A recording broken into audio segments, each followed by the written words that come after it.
one of the things that we recognized early on was that identity has really become the new perimeter. Under the kind of old regime of pre-cloud, everything was secured within a tight network perimeter, secured by firewalls and so on. But particularly when it comes to identities and permissions, there was very little thought given to it, because typically a user would have a single identity, single set of permissions, and they very rarely change. As people really started to go direct to net, you saw that perimeter becoming much more porous, but it still was in kind of a hybrid model where a lot of security teams and security vendors were still kind of discounting the concept of really needing to closely control identities and permissions. Most of them, like Swigs and Casbys, were basically trying to rebuild this on-prem security stack, in terms of web filtering, in terms of providing cloud DLP in the case of the Casbys. And really it was ignoring the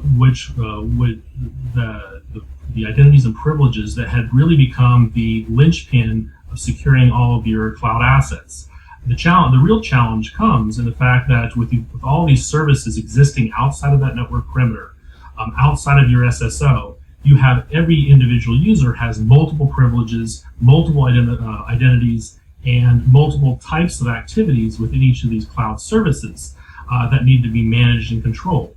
That provides a huge headache for security teams that now have to learn each security solution, each app separately, understand its separate logic, permission sets, manage all the cloud identities, all of the permissions, and it becomes a huge, complex nightmare that really cannot be done manually. So, our intent is to automate that process. In addition, our intent is also to provide an extra layer of security for your organization. So, for instance, if you're a company that uses Salesforce, I have to ask, do you know how many salespeople have overly powerful permissions within Salesforce? Now, this can apply to a lot of different services, but particularly for Salesforce, there is a ability for users to, for instance, use Apex programming to escalate privileges for a user, basically using the triggers to automatically escalate somebody's privileges outside of the security team, or the admin for Salesforce. So some salesperson can have basically admin level privileges, and you won't necessarily know it. You have to also ask, do you know if any of those salespeople, any of the people using Salesforce, have maintained access even after they left the company?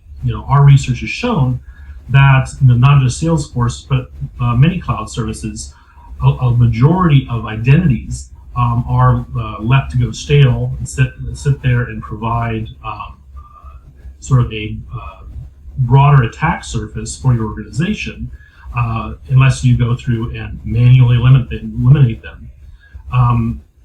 If you are, say, a Slack user, a company is using Slack, can you detect and respond if a Slack user broadly reshares sensitive files that the original owner restricted access to?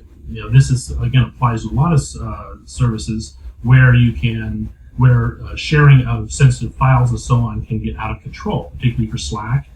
There's specific abuses of the service that can take place that can lead you open to risk. And a lot of these risks, whether it's Salesforce or Slack, are behaviorally focused on the behavior of the individual identity. And then also, for instance, GitHub. Do you know, whether an ex-engineer who leaves the company has copied your IP and dumped it all into, say, a personal Dropbox account? So all of these services have kind of different issues, different models. But overall, you also have an additional layer of controls that you really want, is to be able to say, across these dissimilar services, do you know which of the identities have the highest impact? A single user may have a Salesforce account and a Slack account and a GitHub account, and you need to be able to manage them in a unified fashion. That brings us to where Polarize comes in, is really securing those identities and access across the public cloud. And when I talk about public cloud, one of the unique aspects of our product is that we not only provide controls for SaaS, but also IaaS and ID as a service as well. Ultimately, to be able to control, to provide effective security controls in the cloud across services, you need to be able to prevent, predict, and respond to threats and vulnerabilities. So when I talk about prevention, we really need to look at enabling least privilege access, reducing user privileges, eliminating unused identities to be able to reduce the attack surface. So you're basically upfront reducing your potential risk.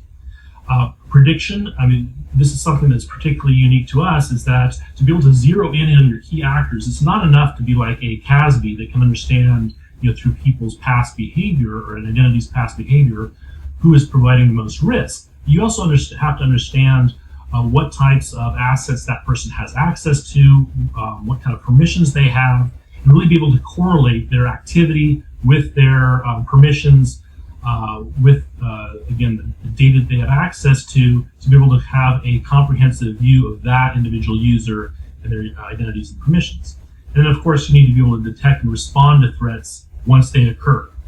So through being able to set up clear and concise policies across services, and then be able to identify risks across those cloud services is critical. Now, how does Polarize do it? Well, we are API based, so we have APIs into 15 plus cloud apps and services, typically the ones that you're most likely to use, such as Box or G Suite, as well as AWS and so on. Basically, what we do is we don't collect, process, or any sort of critical corporate data. We just look at metadata that gets fed into the Polarized Cloud platform. The secret sauce is we are able to normalize privileges, activities, identities into kind of a single identity impact model for each and every user. So we have, again, a very clear view of who they are, what they have access to, and what they're doing in the cloud. And that allows us to address the issues that I showed in the previous slide, which is enabling least privilege access, zeroing in on your key actors, and detecting and responding to threats. So, I mean, if you look at kind of adding, to a certain degree at a glance, and you can see some of our key customers below, we have provided basically a very simple service to deploy. And again, it's API based. We also have the ability to connect into your SIEM, your SOAR, and so on to be able to kind of enhance the data set within those services as well. And then if you look at each individual API that we provide, deployment takes less than 10 minutes. And we do cover the most critical cloud services that you're most likely to be using. In a real world scenario, as a customer, what can you expect to be able to do? Well, virtually across the board, for all of our customers, we've been able to identify vast amounts of risky privileges, as well as stale identities that we were able to effectively revoke and shut down, allowing for again that protection up front. We've been able to find a large amount, typically, of insider threats, not just malicious actors, but employees that may have overly broad permissions. Maybe they're privileged users that have admin rights, but they're abusing those admin rights, and those need to be withdrawn or curtailed.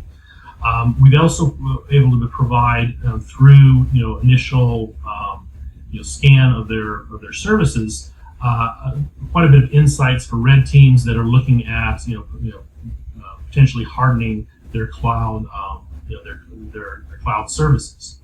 And then also privilege escalation. That's which I just talked about with regard to Salesforce. It's a critical issue if users can have their privileges escalated outside of the service management team or the security team. That needs to be caught, understood, and prevented. And then also the key to that as well is preventing cloud data exposures. The product is not a DLP. We are able to kind of understand data from their meta tags and their their labeling, and then provide policies around that to prevent its exposure. So in a nutshell, again, very quick deployment, minimal privileges are required for setup, and of course integration with the most popular cloud services, all of which are listed on the right here. And then finally, one of the things that's key for us is that not only do we provide these APIs in the cloud service itself, but we also provide a comprehensive work from cloud security assessment. So we're able to very quickly, typically this is for a set cost for a handful of 2 or 3 services, we're able to not only identify potential risks, that includes things like exposed S3 buckets, mistuned or misconfigured privileges for users, stale privileges and identities. All of that we can identify, plus we provide actionable recommendations for mitigating those issues. If you want to learn more, we're a little bit over time, so maybe let's take another 60 seconds to wrap it up. So that's basically it for me. If you want to learn more, we do have a white paper on securing the work from cloud lifecycle. The link is here. And if anybody has any additional questions, you can contact me at martin@polarize.com. Fantastic, thank you. And just a quick question for you. So in the audience, we have different types of teams, not only from the security, but some from the business side, some from innovation. When they're thinking of taking that message into their organization, usually the demand, does it come from the security team, or does it come kind of bottom up from the business units themselves, from people on the ground? From your experience, does the demand come from? Where should they be talking in their organization to generate that demand for you? Sure. I mean, typically the business, the owners of the services, if they're, say in the marketing department or sales department, what have you, they're not necessarily the ones who really understand the security concerns. Cloud services are so easy to turn on. I mean, you basically whip out a credit card and turn on the service. And the people that typically do that for business reasons are not necessarily the ones that have security concerns. So it's definitely the security teams, as well as the compliance teams. We're not specifically set up for compliance, but the fact is that since we are reducing your attack surface, we are able to block exfiltration of data and so on. We are a critical component of your compliance infrastructure.